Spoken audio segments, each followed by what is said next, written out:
Hi, I'm Rosie Slosick of the Money Haven, and today I want to talk to you about which limited company structure is right for you.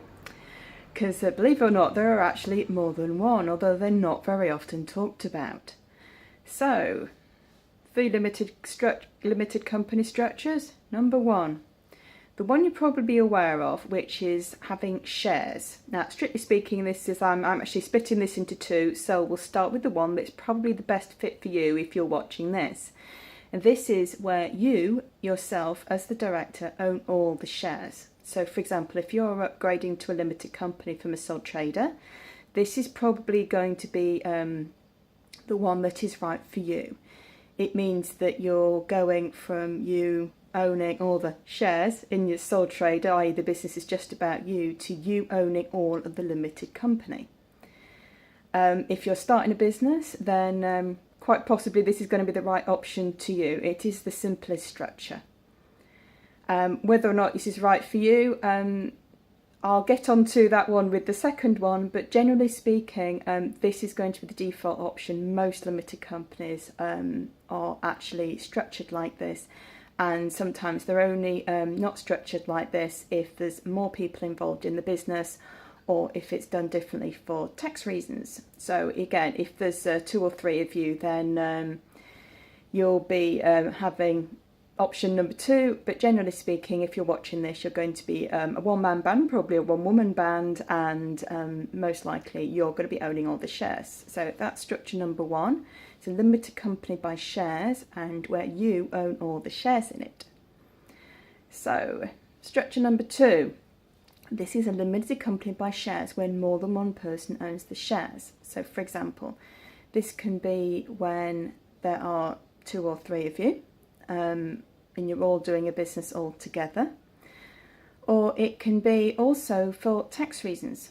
So this is often with your household. So for example, if there is somebody in your household who isn't actually using their personal income tax allowance, or sometimes using it for other reasons as well, it means that that person can actually receive money from your business without actually doing any work in it. It's actually almost independent of it, and the main reason for this is to either share the profits from a business it's usually between spouses, but it doesn't necessarily need to be, or with sometimes, for example, it can actually be just to share the money around. This is slightly different, but for example, George Michael gave half the had Andrew Ridgeley, his best friend, as the co-writer on one of his songs, precisely because it meant that Andrew would get half the royalties. And so, for example, if you split the shares with somebody else, it's the same kind of thing. They get part of it. I'm not going to go into more details about that one, but I do share more about this at my limited companies mastermind and retreat if you're interested in that. There'll be a link at the end. So that's the main one for that. And number 3 is the one that isn't talked about so much, and that is a limited company by guarantee. Now for this, there are no shares at all, which means that legally speaking, it's not a profit-making enterprise. The only way that you are going to be able to take money from the company to be paid is through a salary.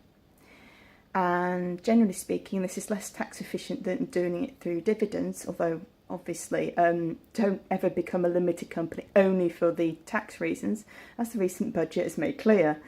But this is a perfect vehicle if you would like to have a business or an enterprise which you're not doing it just for profit, just to pay bills, but for various reasons, that for example, you want to apply for grants where it's important that you're not going to make profit, but you also don't want all the legal hassle of the other alternatives, which is charity and a CIC.